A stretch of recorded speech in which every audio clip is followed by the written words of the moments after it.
TMG dedahkan cara beliau selamatkan 7 pemain warisan Harimau Malaya di CAS.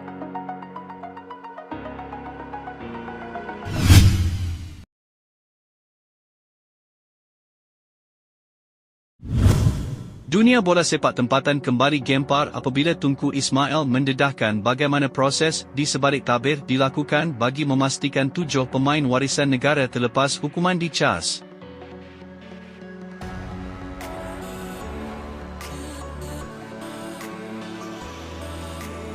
Sebelum ini CAS telah membenarkan permohonan penangguhan pelaksanaan yang dikemukakan oleh 7 pemain terbabit. Hal itu sekaligus membuktikan pengaruh besar TMG dan ketelitian strategi undang-undang dalam perjuangan di CAS.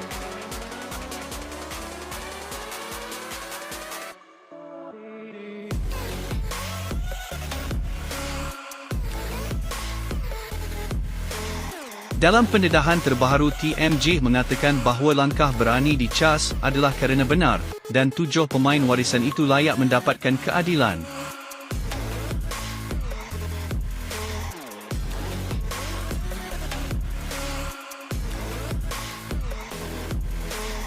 Beliau turut mengatakan beberapa langkah taktikal yang diambil untuk memenangi kes ini di peringkat CAS.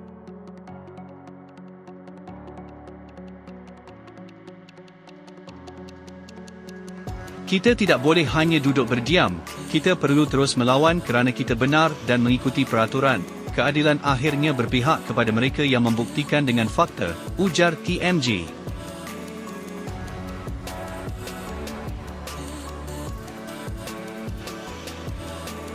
Impak besar TMG ini membuat 7 pemain berkenaan kini bebas sepenuhnya untuk menyarung jersey mana-mana pasukan tanpa sebarang sekatan.